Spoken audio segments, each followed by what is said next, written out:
दोस्तों, अगर आपको लगता है कि आपकी इंग्लिश तो इतनी ख़राब है कि जैसे ही आपके सामने इंग्लिश में कोई भी क्वेश्चन आता है ना, तो आप इतना ज़्यादा नर्वस हो जाते हो कि कई बार आती हुई चीज़ भी आप नहीं कर पाते, या ऑप्शंस के बीच में कंफ्यूज हो जाते हो, या ग्रामर रूल्स जो होते हैं वही भूल जाते हो, या आपकी इंग्लिश में नेगेटिव मार्किंग ज़्यादा हो जाती है। तो इस वीडियो में हम लोग इसी सारे प्रॉब्लम्स के बारे में बात करेंगे कि मेरे साथ भी ये सारे प्रॉब्लम थी और मैंने इसे कैसे सॉल्व किया और बहुत सारे एग्ज़ाम कैसे क्लियर किए। सबसे बड़ी प्रॉब्लम है कि ना, हम बचपन से ही हमारे दिमाग में ये बात बैठा दी जाती है कि हमारी इंग्लिश अच्छी नहीं है, और फिर कॉम्पिटिटिव एग्ज़ाम निकालने में हमारे लिए बहुत ज़्यादा मुश्किल हो जाते हैं। जब मैंने खुद इन कॉम्पिटिटिव एग्ज़ाम की तैयारी करना चालू करी थी ना, तो मैंने डिसाइड कर लिया, यार मैं पहले 3-4 महीने में इंग्लिश को बहुत टाइम दूंगा और सब कुछ याद कर लूँगा। तो मैंने ग्रामर पढ़ना चालू कर दिया, वोकैबुलरी रटना चालू कर दिया। रोज़ 50-50 वोकैबुलरी रट रहे हैं, फार्मूला बना रहे हैं, उसमें ट्रिक्स लगा रहे हैं, रोज़ पेपर में दीवार पे चिपका रहे हैं कि नहीं भाई सारा वोकैब आज ही रट जाएंगे। सुबह-सुबह हम न्यूज़पेपर लेने चले जाते थे, द हिंदू का न्यूज़पेपर ला रहे हैं, उसको रट रहे हैं, उसका एडिटोरियल पढ़ रहे हैं कि हमको लग रहा है कि अब तो हो ही जाएगा। फिर मॉक देना स्टार्ट किए, अब मॉक में इम्प्रूवमेंट बिल्कुल ही नहीं, बिल्कुल ही नहीं। तब मुझे समझ में आया कि एक्चुअली हम बहुत सारा गलती कर रहे हैं।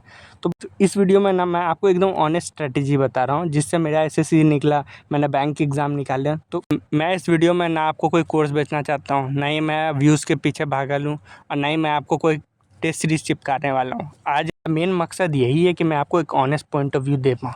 तो सबसे पहले हमें समझना होगा कि इंग्लिश का बेसिक से स्टार्ट करें। तो सबसे पहले रीडिंग की बात करें, तो रीडिंग में आप लोगों को सबसे पहले यही बताई जाती है कि भाई न्यूज़पेपर पढ़नी है, न्यूज़पेपर पढ़नी है। देखो, यदि आप न्यूज़पेपर के साथ कंफर्टेबल नहीं है तो आप मत पढ़ो न्यूज़पेपर, एकदम छोड़ दो।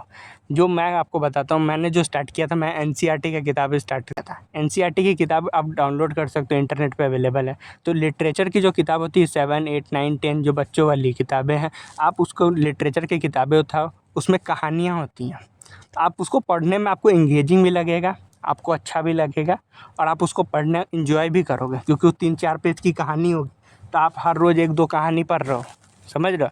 आप वहाँ से स्टार्ट करो। फिर आप नोवेल पढ़ सकते हो, जो सेल्फ हेल्प वाली नोवेल्स होती हैं, तो वो सारे नोवेल पढ़ लो, ये भी एक अच्छा ऑप्शन है। बेसिक से स्टार्ट करना है, और आप उसको जब पढ़ना शुरू करोगे तो आपको वहाँ से वोकैब भी बनने लगेगा। वोकैबुलरी कहाँ से आएगी दोस्तों? यहीं से वर्ड्स आएंगे, कहीं और से नहीं आएंगे। हमें लगता है ना कि किताब में से जो एग्जामिनर है वो ढूंढ के निकालेगा, उसके पास इतना टाइम नहीं है। वो पढ़ता है, सुनता है, वही वोकैबुलरी वो एग्ज़ाम में आपको देगा। कोई एकदम अनोखा सा वोकैबुलरी इंटरनेट से ढूंढ के वो नहीं देने वाला है दोस्तों। इसी में वोकैबुलरी की बात करें तो आप रटना मत शुरू कर दो कि रोज़ आप बैठ के रटे जा रहे हैं, ऐसा नहीं करना है। पहले दोस्तों आप लोग कहानियाँ पढ़ना शुरू करोगे, नोवेल पढ़ सकते हो। उसके बाद यदि आप कंफर्टेबल हो गए, तभी आप न्यूज़पेपर पे जाओगे। डायरेक्ट न्यूज़पेपर पे मत कूदो। न्यूज़पेपर पे पहले कूदने पे होता क्या, पहली बात तो न्यूज़पेपर पढ़ना अपने आप में बोरिंग काम है, आप उसको रेगुलर कर नहीं पाते हो, और फिर वो छूटने लगता है। इसलिए एंगेजिंग काम करने में ज़्यादा बेहतर है, इससे आपका वोकैब भी अच्छा होगा। अब रही बात करते हैं वोकैबुलरी के बारे में, तो रीडिंग के बाद वोकैबुलरी आपको इम्प्रूव करना ही है, क्योंकि वोकैब तो आएंगे ही आएंगे। अब आप काम करो, जो भी आप पढ़ रहे हो ना, नया-नया जो भी वर्ड आपको मिल रहा है, आप क्या करो, नए-नए वर्ड को एक कॉपी में लिखना शुरू कर दो, सिंपल, और कुछ नहीं करना है। अब आप जब वो सारे वर्ड लिखना शुरू करोगे, तब आपके पास अपने आप वोकैबुलरी बिल्डिंग होते रहेगी। अब देखो, बहुत सारे लोग मुझे कमेंट सेक्शन में पूछेंगे कि भाई अगर मैं 5000 वर्ड याद कर लूँ तो मेरा काम हो जाएगा, 10,000 वर्ड याद कर लूँ तो मेरा हो जाएगा। भाई ऐसा नहीं होता। वोकैब का लिस्ट का कोई एंड नहीं है, ग्रेजुअली ही वोकैब बिल्ड होता है। आप ये सोचेंगे 10 दिन में वोकैब बिल्ड कर लेंगे, नहीं होगा। 1 महीने में कर लेंगे, नहीं होगा। रीडिंग करो दोस्तों, साथ में 20-30 वर्ड को रोज़ याद कर सकते हो। तो यदि आपके पास जो कोई बुक है वोकैबुलरी की, उसमें आप टारगेट बना लो कि 20 वर्ड हम देख लेंगे, 30 वर्ड हम देख लेंगे, और आप करके देखो। आप भरोसा मानो कि नेक्स्ट 6 मंथ में आप देखोगे कि आपका वोकैबुलरी बेहतरीन हो जाएगा, बेहतरीन। ऐसे ही हर कोई निकालता है दोस्त। ऐसा आपको लग रहा है कि नहीं, हर कोई 10,000 वोकैब रट के बैठे हुए, 5,000 वोकैब रट के बैठे, नहीं। टाइम के बाद ना आपको अंदाज़ा लग जाता है कि यार ये वर्ड का मतलब तो कुछ इस तरह का होता है। ठीक है। और एक बहुत अच्छी किताब है जो वर्ड पावर मेड ईजी, यदि आप ये किताब ले लो और आप इसको एक बार रीड कर लो, ये बहुत ज़्यादा टाइम नहीं लेगी, बहुत ईजी किताब है ये। आप इसको एक बार देख लो, आप इसको रोज़ आधा घंटा भी दोगे ना, तो आप महीने भर में पूरा किताब कंप्लीट कर लोगे। और इसमें बहुत सारे वर्ड्स हैं जो आपको एग्ज़ाम में देखने को मिल जाते हैं, तो आपके इसमें फ़ायदा ही होगा। अब फाइनली बात कर लेते हैं दोस्तों ग्रामर की। ग्रामर इंपॉर्टेंट है, हर एग्ज़ाम में आता है। तो दोस्तों जब मैं एसएससी सीजीएल के लिए प्रिपेयर कर रहा था, तो मेरा स्टार्ट ही हम किए थे ग्रामर में एक्टिव, पैसिव और डायरेक्ट इनडायरेक्ट से। रीज़न उस समय इंग्लिश का 200 का पेपर आता था और उसमें इन दोनों का वेटेज बहुत ज़्यादा था, लगभग 20-20 क्वेश्चन आते थे, तो 40 मार्क्स तो यही हैं। तो हम स्टार्ट ही यहीं से किए थे। पर अब आपको इसकी ज़रूरत नहीं है क्योंकि सिलेबस चेंज हो चुका है एसएससी सीजीएल का। अब आपको बेसिक ग्रामर पे पहले फोकस करना है, देन एक्टिव पैसिव में कूदना है। तो बेसिक ग्रामर क्या होता है? Basic grammar tense, noun, pronoun, adverb, verb, ये सारी चीज़ें, इस पे फोकस करना है। जब आप इनको थोड़ा समझ लोगे ना, तो आपका इंग्लिश में आप अपने आप बेहतर हो जाओगे, आपका सारे प्रॉब्लम सॉल्व हो जाएंगे। अब जब आप ये बेसिक ग्रामर कंप्लीट कर लो, देन आप आगे बढ़ो, फिर डायरेक्ट इनडायरेक्ट, सिंटैक्स हो गया, एक्टिव पैसिव, ये सारे चैप्टर जो हैं उन सब पे फोकस कर सकते हो, उस सबको थोड़ा कर लो।